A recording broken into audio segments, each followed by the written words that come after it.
2025 was supposed to be the year medium format died. Every forum said it.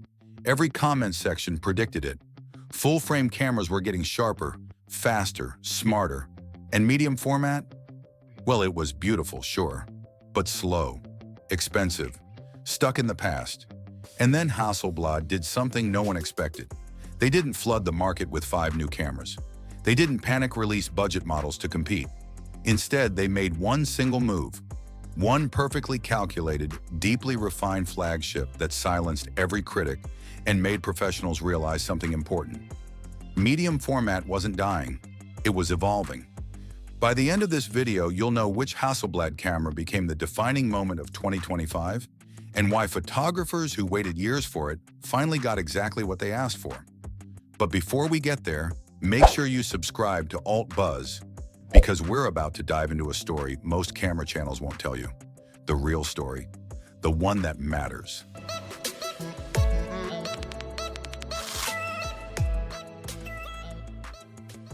Let's be honest about something.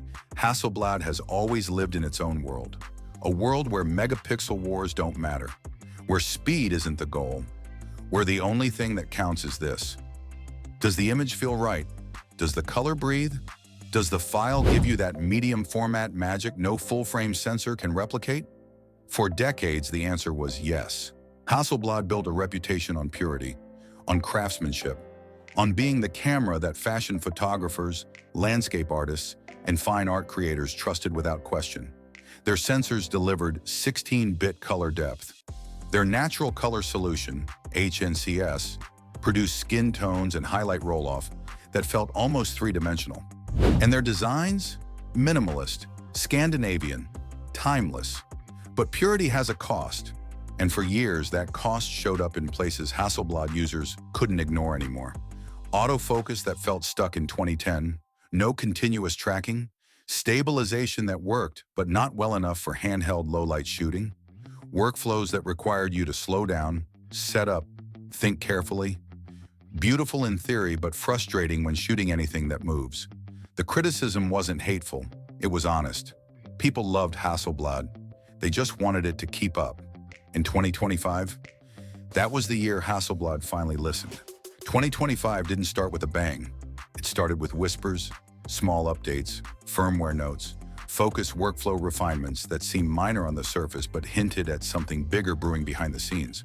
Hasselblad began talking more about HDR pipelines, about Focus Mobile 2 connectivity, making it possible to edit medium format files directly on tablets and phones, about storage options that would let you work faster in the field. These weren't flashy announcements. They were strategic signals, the kind of moves a brand makes when it knows something major is coming and it's setting the stage carefully. Then the rumors started. Reddit threads lit up. Get DPI forums buzzed. People started noticing back orders before anything was even officially announced. And that's when everyone realized Hasselblad wasn't just updating a camera. They were responding to years of feedback all at once. August 25th, 2025. That's when everything changed. Hasselblad introduced the successor to the X2D 100C, a camera that was already legendary but had clear limitations. And this successor, it wasn't a minor refresh, it wasn't a spec bump with a new name. This was a complete reimagining of what a modern medium format camera should be. Let's talk about what actually changed. The new model kept everything that made Hasselblad special. The 100 megapixel backside illuminated CMOS sensor, the 16-bit color depth, the 15.3 stops of dynamic range, the legendary HNCS color science. All of that stayed. But then Hasselblad added something users had been begging for: intelligence. The autofocus system got a complete overhaul. Continuous autofocus, AFC, powered by deep learning algorithms. 425 phase detection points spread across the sensor. Subject recognition that actually works. Eye detection that locks on and doesn't let go. Hasselblad didn't just improve autofocus. They made it competitive with the best full-frame systems out there. Stabilization jumped from 7 stops to 10 stops of 5-axis in-body image stabilization, or IBIS as we call it. 10 stops. Imagine shooting handheld at dusk without a tripod. Until now, medium format couldn't do this. That's the difference between needing to pack heavy gear and confidently shooting freehand in fading light. For landscape photographers, travel creators, wedding shooters, this alone was transformational. And then there's HDR. Hasselblad introduced the industry's first true end-to-end high dynamic range workflow in a medium format camera. Here's what that means. You could shoot RAW, process it directly in camera into HDR HEIF or Ultra HDR JPEG files, and have images that look stunning on modern displays without even opening focus on your computer. No medium format camera had ever done this before. This wasn't just convenient, it was a philosophy shift. Hasselblad was saying, we respect your time, we respect your workflow. You don't need to be in a studio anymore. The body itself got lighter, 7.5% lighter to be exact. The grip was redesigned for better handheld comfort. The OLED screen now hit 1400 nits of brightness, making outdoor composition finally practical. 8 customizable buttons, a 5D joystick, 1 terabyte internal SSD storage, plus a CF Express Type B slot. Every single detail was thought through, but Hasselblad didn't stop at the body.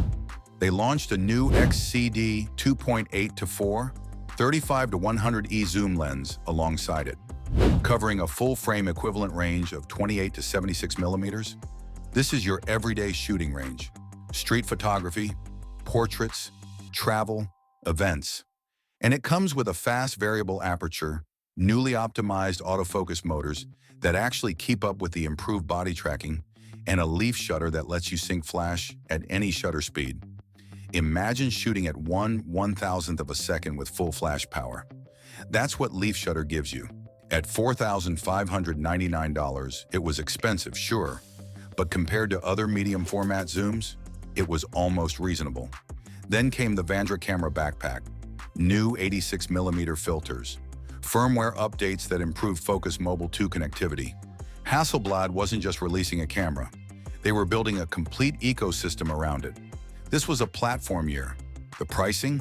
$7,399 for the body, not cheap, but more accessible than before, while raising the performance ceiling.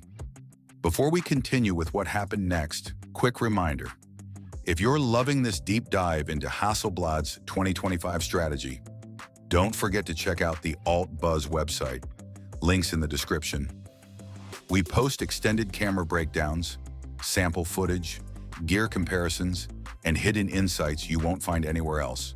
And yes, you can now join the Alt Buzz membership directly from YouTube. Just hit the link below in the description, right below this video. For just $5, you become an Alt Buzz core member. Your support keeps this channel honest, independent, and research-backed. Now back to the story. So, did it work? Did Hasselblad actually deliver? The answer came fast. Within weeks, the X2 D2100C was sold out in multiple regions. Japan, Europe, the US. Back orders piled up. In Japan, it even made it onto top-selling camera lists at major retailers. A rare achievement for medium format gear. Professional forums lit up with early adopter reviews, and the tone overwhelmingly positive. Landscape photographers shared handheld night images that looked impossible. Portrait shooters praised the skin tones and highlight roll-off. Travel creators posted footage showing 10-stop ibis in action.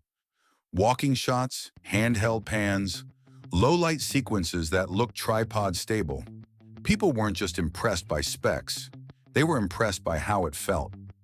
One reviewer on Luminous Landscape called it the first medium format camera that doesn't punish you for being human. That line stuck, because that's exactly what Hasselblad solved. They didn't just make a better camera, they made medium format feel accessible without compromising what made it special. But let's be fair, not everything was perfect. Some users complained about the OLED screen's refresh rate. It felt slower than expected. A few criticized minor material choices, like the plastic body cap. Others were frustrated by availability issues and back orders. But here's the thing. That criticism came from a place of high expectations, not rejection. People weren't saying Hasselblad failed. They were saying Hasselblad is so close to perfect, fix these last few things. That's the criticism you want. It means you're being evaluated like a true flagship should be. So why does this matter? Why does one camera define Hasselblad's entire year? Because 2025 wasn't about quantity. It was about closing gaps. For years, Hasselblad users had to choose the best image quality in the world or a camera that's fast and reliable. You couldn't have both. 2025 ended that debate. The X2D2100C proved you could have both. You could have 16-bit color, 100 megapixels, 15 stops of dynamic range, and legendary Hasselblad color science. And you could also have continuous autofocus, 10-stop stabilization, end-to-end HDR, and a body light enough to shoot handheld all day. Hasselblad didn't reinvent medium format. They perfected it. They aligned image quality with usability. They aligned heritage with modernity. They aligned what photographers loved with what photographers needed. And that alignment? That's what made 2025 feel like a turning point. So here it is, the camera that defined Hasselblad's 2025. The Hasselblad X2D2100C. Not because it had the most megapixels, not because it was the cheapest, not because it was the flashiest release of the year, but because it did something far more important. It answered years of waiting, years of photographers saying, I love Hasselblad, but I need better autofocus. Years of creators saying, I need stabilization I can trust. Years of professionals saying, I need modern workflows without losing that medium format magic. This camera fixed what users actually complained about while preserving everything that made Hasselblad legendary. It gave professionals continuous autofocus they could trust. It gave handheld shooters 10 stops of stabilization they could rely on. It gave modern creators an HDR workflow that fit their displays and their deadlines. It gave everyone a lighter, brighter, more intuitive tool without sacrificing the medium format magic they fell in love with in the first place. This wasn't just the best Hasselblad of 2025. This was the camera photographers waited years for, and finally got exactly what they asked for. It reset expectations for what Hasselblad could be moving forward. And if you've been waiting for medium format to finally feel modern, this is the one you were waiting for. If this deep dive helped you understand why Hasselblad's 2025 mattered, make sure you subscribe to Alt Buzz for more honest, research-driven camera breakdowns that go beyond the hype. Don't forget to visit the Alt Buzz website and join the Alt Buzz membership using the joining link right below this video. Lastly, if you want to support this specific video right now, you can use Super Thanks, the small heart button right under this video. Your support helps us keep making honest, independent content. This is Alt Buzz. See you in the next one.